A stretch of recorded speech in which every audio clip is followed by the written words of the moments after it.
Abapiyoniye benshi bibaza nimba kugurisha payi kuri exchange byaba byemewe. Hari icyo Showamu abisobanuraho, reka tumukurikire mu kiganiro cya none muze kwibuka gutanga ibitekerezo. Acika intege. Yego. Ambwira ngo nawe bivuyemo yiryamira ibyarimo ntabyo azi. Ntabwo yakagombye gucika intege kubera bitewe n'iminsi amaze. Iyo yaba amaze umunsi umwe hari impamvu yajemo, hari impamvu yafashe umwanzuro wo kujoyininga. Akica ahubwo agashaka amakuru arenzeho cyangwa se y'ibyo yinjiyemo. Naho umazemo igihe namubwira ngo navemo niyigendere si ibyo. Yego, ari ikintu gikunda kuba kitumvikana neza hagati y'abapiyoniye mu busanzwe kohereza payi kuri exchange. Biremewe cyangwa ntabwo byemewe? Ikibazo cya karombarije nicyo ku munsi w'ejo muri bakabwira abantu ko nta kintu bagomba gutegereza mbere y'uko tariki 12 z'ukwa gatatu zigera. Kuri tariki 20 zari anniversaire isanzwe. Yego. Anniversaire yari hari ya Open Network. Network rero abantu benshi batigeze basora ngo twayigiye kwigarukaho cyane na mbere y'uko tuyinjiramo kuko byose muri white paper biranditsemo. Open Network cyari igice cyo gufungurira imishinga yindi yo hanze ikabasha kwikonekita na payi. Yego. Twari tumaze imyaka 5 tumayininga twenyine, aho ndavuga payi community. Yego. Abantu babona ku nyungu z'umushinga wa payi network cyangwa se ariko bazikora uko umushinga wari uwabo. Ushobora kuvuga inyungu ko ukibaza inyungu izo arizo, ariko uko uri muri payi n'inyungu n'amahirwe wagiriwe. Kandi n'inyungu payi wabonaga n'inyungu irenze n'inyungu nta no guvayo sinzi n'ikintu wayita. Twebwe twabasha kugira amahirwe yo kumayininga muri make. Yego. Iyo myaka yose rero twari tumaze n'umusura muri white paper murasanga ko bari bateganyije ko ishobora kuba hagati ya 2022 kuri Payday kabari bwitangira biramutse bikunze. Twari turi muri Open Closed Network. Closed Network yari taraba macuwa cyangwa maturite yo kuba abantu ba access n'abari hanze. Ubwo macuwa ni ya KYC twagombaga gukora, ugombaga kugera kuri 15 na migration 10,000,000. Na application ibyo byose byatinije Closed Network, Closed Mainnet kugira ngo tutarabigeramo kugira ngo bafungurire abantu bo hanze. Yego. Tuza kwisanga bayifunguye ku mwaka ushize nyine Open Network. Open Network rero ntabwo yari Mainnet. Open Network na Mainnet byari bitandukanye ariko nanone ari kimwe. Byo butandukanye. Iyo tuvuze Closed Network cyangwa Closed Mainnet ni igihe twari turi n'ubundi muri testnet ariko nanone bitwinjiza muri Mainnet ifunze ku bapiyoniya gusa. Iyo tuvuze Open Mainnet urugero rwa ni Open Network. Mbere uko buri cyiciro gifite phase kigomba kunyuramo. Rero Mainnet twayitangiye kera cyane ariko Open Network yari phase yayo isa nkaho ari ya mbere ifungurira abantu bo hanze yo Open Network. Yo Open Network ntabwo kwari ukutangira gukoresha payi ngo zitangire zihahishwe muri ecosystem, ahubwo kwari kugira ngo imishinga yo hanze yiyariye kubera ko hariho ikintu cyitwa kuri Open kuri Closed Network cyangwa Closed Mainnet hariho icyitwa firewalls. Firewalls ni urukuta rwafungiraga imishinga yo hanze ntibashe guconnecta, ntibiza gusaba kumayininga gusa kugira ngo uze umushinga. Iyo ngiyo nayo niyo yagombaga gusa nkikuweho nabwo igice ari igice cyose yafunguweho gato kugira ngo imishinga iranze yiconnecte. Iyo connection rero yagombaga kubaho, ntabwo yari connection yo kugira ngo iyo mishinga yiconnecte ize igurishe payi. Ubwo ni imishinga ndavuga ama exchange, ndavuga ama company bagira na collaboration n'ibindi byose. Ama on lamp, ama off lamp. On lamp no uburyo bwo kubikuza ukoresheje ama credit card ngo bank akoresha. Ibyo byose byagiye bijyaho. Yego. Za transfer finance on lamp, mobile money n'ibindi byose zo zagiye zijyaho na za banks, izo zose zari uburyo bwo kugira ngo bihuze ariko mu buryo bwo kutaza ngo baze bagurishe Pi. Yego. Ariko kuba bari bahawe network kuri blockchain kugira ngo bazatange serivisi mu gihe kizageraho. Bari bemerewe kwakira Pi no kuzohereza kuko bamaze kubona connection kuri exchange cyangwa kuri blockchain ya Pi network. Bagomba no gucreatinga wallet iri active. Wallet yabo kugira ngo ibe active no kubasha kwakira Pi. Yego. Za nyazo. Iyo mpamvu kwa timu yatugiriye inama ngo mwitonde hari shaka zigiye kuza zikaba zababangamira usananuri. Iyo ngibyo bigatuma habaho ikibazo cy'uko amafaranga abantu bashobora kuzayibwa. Bajije nti ku muntu wumva ko security ye ifitemo ikibazo wenda hari umuntu wamufashije kuzuza ya checklist ariko akaba atizeye ko passphrase batazifite bombi kuba yakohereza Pi ze muri exchange yatsinze KYB mu rwego rwa security atagiye kuzigurisha byaba ari bibi. Aje nikomereze aho naringeze biraza guhora. Ibyo twatumaze gukora no penetra nubwo yariho firewalls nta muntu wemerewe kuba yaturuka hanze ajyaho itakuweho. Iyo mishinga rero yagombaga kujyaho yari yemerewe kuba yakwactivating ama account ari nabwo baturaga ko nta Pi twemerewe gukuraho. Muri white paper byanditsemo ko nta muntu wemerewe kugurisha Pi. Biri prohibited cyangwa se birabujijwe. Ikintu kiri prohibited kibari ikintu gihanirwa.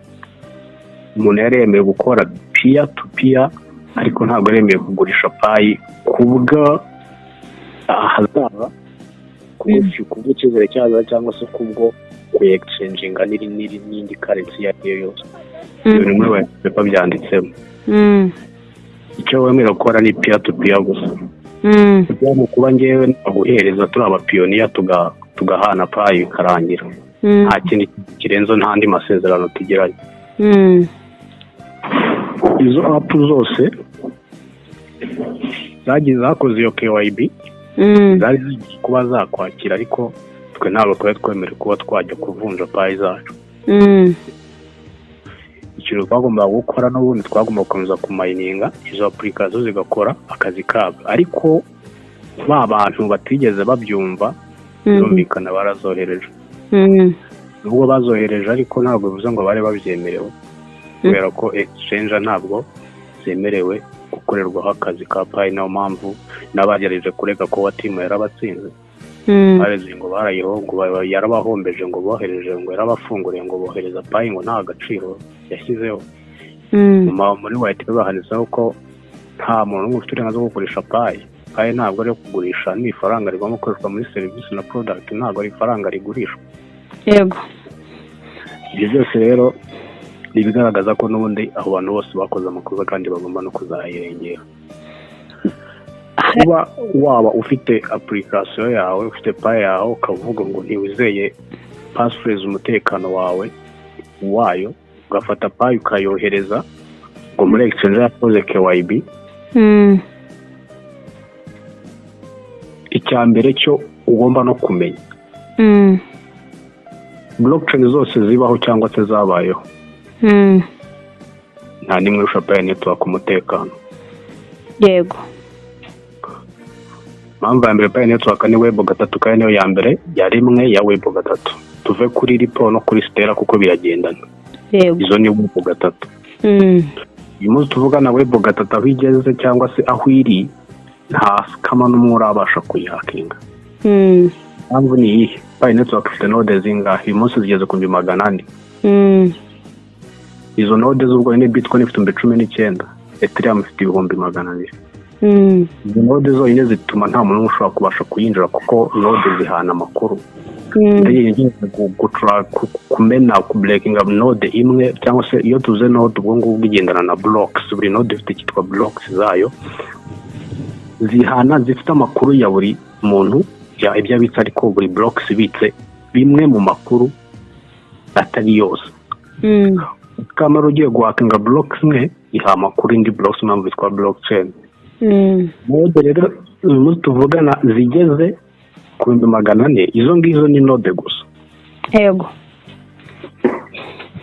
Super node hakaba na node. Ubu ngubu node kuko Pi network ayihuje na AI, ubu ngubu buri mashini, buri computer, buri muntu wese umayininga ahangaha ni igikoresho kiri gufasha muri application ya Quantum kumayininga. Izo ngizo zimaze kurenga miliyoni node. Yego. Izo node zose nta muhaka n'umwe ushobora kuhakinga ngo akwibe. Kuba wafata Pi ukavuga ngo ugiye kuzishyira ahantu hari umutekano, aba ari wowe ufite ikibazo, kubera ko ntabwo wabashije kwirindira umutekano wa passphrase warayandaritse. Yego. Niba tuvuga ngo bifite umutekano wose wagira, urufunguzo rukurindira umutekano wawe ni passphrase yawe. Yego. Ubana dufaye na secret key. Yego. Ibyo bintu ubitanze umuntu wese yemerewe kukwiba, usibye kuri Pi no kuri blockchain iyo ari yose umuntu wafata passphrase yemerewe kukwiba. Yego. Konti wamaze kuyimuha. Yego. Uramutse wibwe ikosa rya Quantum ikosa ni iryawe. Yego. Kuko wandaritse ibintu. Yenda ukore research urebe ko blockchain yigeze Pi network yigeze ireklama ko hari umuhaka n'umwe wigeze yinjira ngo ayibe. Ntabwo bishoboka. Nta nubwo n'abandi bibwa nuko umutekano ari muke, ahubwo hari ababafasha kuzuza za checklist bakaba ari nabo babinjirira. Icyo nicyo nivuga, kuba bavuga ngo wagiye kubitsa ahandi nuko utizeye ko uzajya uzafunga ibintu byawe.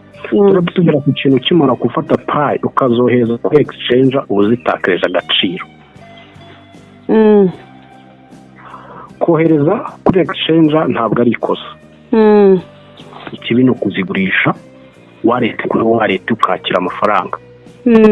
Kuba wakora transaction kuri exchange ntabwo n'umukozi utari zahanishwa kuzahanwa ifunge, ahubwo umukozi ko byo gukora agaciro.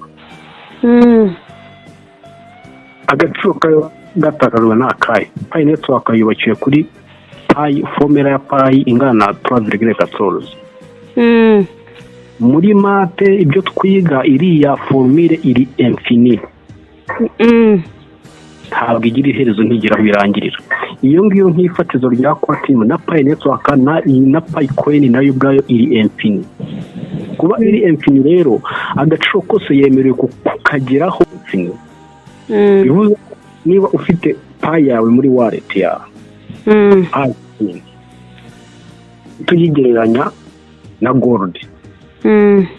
Imwe gusa. Iyo ugiye gucukura gold ntabwo iterura yose urayimanyagura, hakavamo utumolekile duto cyane. Yego. Bakaducuruza agaciro kawo ku magarama. Niba ufashe Pi ukayisohora muri wallet yayo ukayeza kuri exchange iyo ariyo yose, ubu umeze nk'umuntu ugiye mu kiroma agafata diama cyangwa zahabu akayimanyagura akajya gucurura mu duce twose.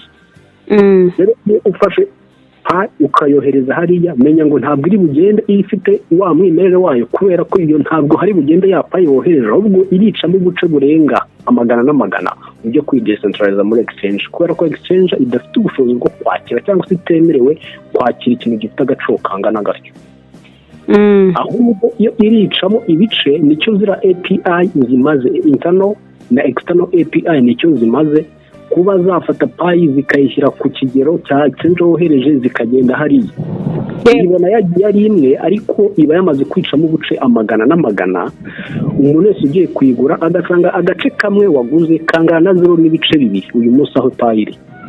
Ariko cyane urutaranyije twose tuzagira agaciro kangana Pi muri ecosystem.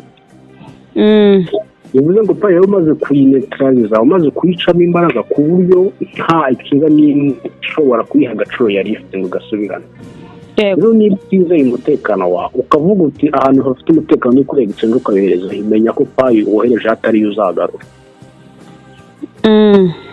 Pi igomba kugira udushoro dutandukanye kubera abantu banze kwihangana. Ku bantu rero biha kujya kugurisha Pi bakazihanamo fiat money, muri ati byanditsemo ntabwo bayishinye cyose cyangwa ntabwo ari imikino, cyose kizakurikizwa. Niba wagiye kuyigurishamo currency muri blockchain bubakiyemo ikitwa bandele ya Kliyamaka ibasha gukurikirana buri kintu cyose kiri kubaho. AI nikimaze yo imenya isobanukirwa ibyo ukoze kuruta uko ibibona ko bibayeho, ikamenya ukoze. niba rero nguhaye payi ukaba amafaranga kuri momo kuri hehe aho wayama hose niyo waye twaba turi kumwe ukayama. Ibyo byose quantum ifite ubushobozi bwo gukapucaringa amafoto angana n'ibihumbi 300 mu isegonda. Aho mwaba muri hose device zanyu zose ziri kumwe transaction zose ndi amafoto yanyu yabaye.